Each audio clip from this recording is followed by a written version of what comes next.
ನಮಸ್ತೆ, welcome back to my channel. ಇವತ್ತು ನಾನು ಮನೇಲಿ ಪನ್ನೀರ್ ಮಲೈ ಟಿಕ್ಕಾ ಹೇಗೆ ಮಾಡೋದು ಅಂತ ತೋರಿಸ್ತಾ ಇದ್ದೀನಿ. ಇಲ್ಲೊಂದು ಬೌಲಿಗೆ ಸ್ವಲ್ಪ ಜಿಂಜರ್ ಗಾರ್ಲಿಕ್ ಪೇಸ್ಟ್ ಹಾಕ್ಕೊಂಡಿದ್ದೀನಿ. ನಾನಿಲ್ಲಿ ಮೊಸರು ತೊಗೊಂಡಿದ್ದೀನಿ, ಗಟ್ಟಿ ಮೊಸರು. ಒಂದು ಬಟ್ಟೆಯಲ್ಲಿ ಮೊಸರು ಕಟ್ಟಿಟ್ಟು ಆ ನೀರೆಲ್ಲ ಹೋದ್ಮೇಲೆ ತೊಗೊಂಡಿರೋಂಥ ಮೊಸರು ಒಂದು 7 ಸ್ಪೂನಷ್ಟು ಮೊಸರು ಹಾಕ್ಕೊಂಡಿದ್ದೀನಿ ನಾನು. ಇದಕ್ಕೆ ನಾನು ಫ್ರೆಶ್ ಕ್ರೀಮ್ ಹಾಕ್ಕೊತಾ ಇದ್ದೀನಿ, ಒಂದು ಬೌಲಷ್ಟು. ಇದಕ್ಕೆ ನಾನು 2 ಸ್ಪೂನಷ್ಟು ಬೆಣ್ಣೆ ಹಾಕ್ಕೊಂಡಿದ್ದೀನಿ. 2 ಸ್ಪೂನಷ್ಟು ಚೀಸ್ ಹಾಕ್ಕೊಳ್ಳಿ. ಚೀಸ್ ಹಾಕ್ಕೊಂಡ್ರೆ ಟೇಸ್ಟ್ ಚೆನ್ನಾಗಿರುತ್ತೆ. ಇಲ್ಲಿ ನಾನು ಚಿಲ್ಲಿ ಪೇಸ್ಟ್ ತೊಗೊತಾ ಇದ್ದೀನಿ, ಕಟ್ ಮಾಡಿ ಬೇಕಾದ್ರೂ ಹಾಕ್ಕೋಬೋದು. ಒಂದು ಅರ್ಧ ಸ್ಪೂನ್ ಗರಂ ಮಸಾಲೆ, 1 ಸ್ಪೂನಷ್ಟು ಪೆಪ್ಪರ್ ಪೌಡರ್ ಹಾಕ್ಕೊಂಡಿದ್ದೀನಿ. ಒಂದು ಅರ್ಧ ಲೆಮನಷ್ಟು ಜ್ಯೂಸ್ ಹಾಕ್ಕೊತಾ ಇದ್ದೀನಿ. ಇದಕ್ಕೆ ರುಚಿಗೆ ತಕ್ಕಷ್ಟು ಉಪ್ಪು. ಎಲ್ಲ ಚೆನ್ನಾಗಿ ಮಿಕ್ಸ್ ಮಾಡ್ಕೋಬೇಕು. ಇವಾಗ ಇದನ್ನು ಒಂದಕ್ಕೊಂದು ಚೆನ್ನಾಗಿ ಮಿಕ್ಸ್ ಆಗಲಿ. ಇಲ್ಲಿ ನಾನು paneer, capsicum, onion, red capsicum ಎಲ್ಲನೂ 1 ಸೆಂಟಿಮೀಟರ್ ಈ ಥರ ದಪ್ಪ ಕಟ್ ಮಾಡ್ಕೊಂಡಿದ್ದೀನಿ. ಇವಾಗ ಆವಾಗಲೇ ಮಿಕ್ಸ್ ಮಾಡ್ಕೊಂಡಿರೋಂಥ ಮಿಕ್ಸ್ಚರೆಲ್ಲ ಇದಕ್ಕೆ ಹಾಕ್ಬಿಟ್ಟು ಚೆನ್ನಾಗಿ ಮಿಕ್ಸ್ ಮಾಡ್ಕೋಬೇಕು. ಒಂದಕ್ಕೊಂದು ಮಿಕ್ಸಿಂಗ್ ಕ್ಲೀನಾಗಿ ಮಿಕ್ಸ್ ಆಗಬೇಕದು. ಇವಾಗ ರೆಸ್ಟೋರೆಂಟ್ ಸ್ಟೈಲು ನಿಮ್ಗೆ ಆ ಸ್ಮೆಲ್ಲು ಫ್ಲೇವರ್ ಬೇಕು ಅಂದರೆ ಈ ಸ್ಟೆಪ್ ಮಾಡಿ, ಇಲ್ಲಾಂದರೆ ಬೇಡ. ನಾನು ಚಾರ್ಕೋಲ್ನ ಬಿಸಿ ಮಾಡಿಕೊಂಡು ಒಂದು ಬೌಲಲ್ಲಿ ಇಟ್ಬಿಟ್ಟು ಸೆಂಟ್ರಲ್ಲಿ ಇಟ್ಟು 1-2 ಅಣಿಯಷ್ಟು ತುಪ್ಪ ಹಾಕಿ ಅದನ್ನು ಪ್ಲೇಟ್ ಮುಚ್ಚಿ ಒಂದು 10 ನಿಮಿಷ ಹಾಗೆ ಬಿಡಬೇಕು. ಅದನ್ನು ಪನ್ನೀರೆಲ್ಲ ಫ್ಲೇವರ್ ಹಿಡಿಬೇಕು ಅದಕ್ಕೆ. ಒಂದು 10 ನಿಮಿಷ ಆಯಿತು. ಇವಾಗ ತೆಗಿತಾ ಇದ್ದೀನಿ ನಾನು. ಇನ್ನೂ ಒಂದು 10 ನಿಮಿಷ ಮ್ಯಾರಿನೇಟ್ ಆಗೋಕ್ಕೆ ಹಾಗೆ ಬಿಡಬೇಕು ಅದನ್ನು. 10 ನಿಮಿಷ ಆದಮೇಲೆ ಇಲ್ಲೊಂದು ಸ್ಟಿಕ್ ತೊಗೊಂಡಿದ್ದೀನಿ ನಾನು. ಇಲ್ಲಿ ಫಸ್ಟಿಗೆ ಒಂದು ಪನ್ನೀರು, ಒಂದು ಆನಿಯನು, ಒಂದು ಕ್ಯಾಪ್ಸಿಕಮ್ ಈ ರೀತಿ ಒಂದಾದಮೇಲೆ ಒಂದು ಕಡ್ಡಿಗೆ ಈ ಥರ ಪೋಕ್ ಮಾಡ್ಕೊಂಡು ಹೋಗ್ತಾ ಇರಬೇಕು.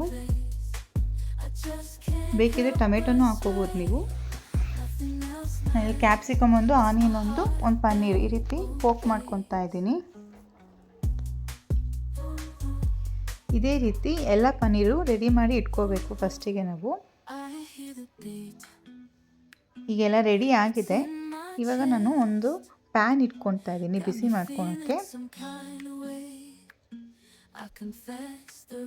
ಪ್ಯಾನ್ ಬಿಸಿ ಆದಮೇಲೆ ಇದಕ್ಕೆ ಸ್ವಲ್ಪ ಆಯಿಲ್ ಗ್ರೀಸ್ ಮಾಡಿಬಿಟ್ಟು ನಾನು ಪನ್ನೀರ್ ಇಟ್ಕೊತಾ ಇದ್ದೀನಿ. ಪನ್ನೀರ್ ಸ್ಟಿಕ್ಸ್ ಈ ರೀತಿ ಸ್ಟವ್ ಸ್ವಲ್ಪ ಮೀಡಿಯಮಲ್ಲಿ ಇಟ್ಕೊಂಡು 1-3 ಸ್ಟಿಕ್ಸ್ ಇಟ್ಬಿಟ್ಟು ಕ್ಲೀನಾಗಿ ಒಂದೊಂದು ಸೈಡು ಈ ಥರ ಟರ್ನ್ ಮಾಡಿ ಸುಟ್ಕೋಬೇಕು ನಾವು.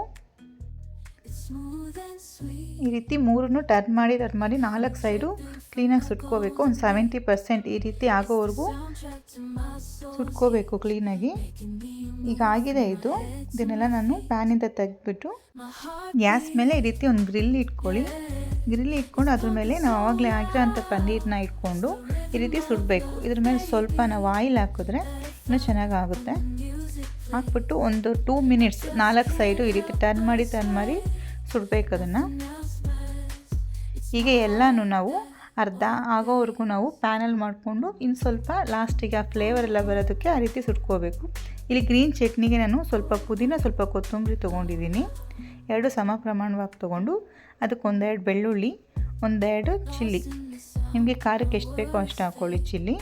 ಇದಕ್ಕೆ ಸ್ವಲ್ಪ ಉಪ್ಪು, ಒಂದು ಸ್ವಲ್ಪ ನೀರು ಹಾಕಿ ಚೆನ್ನಾಗಿ ನುಣ್ಣಗೆ ಪೇಸ್ಟ್ ಮಾಡ್ಕೋಬೇಕು. ನೀರು ಜಾಸ್ತಿ ಹಾಕಬೇಡಿ, ಒಂದು ಸ್ವಲ್ಪ ಹಾಕ್ಕೊಳ್ಳಿ.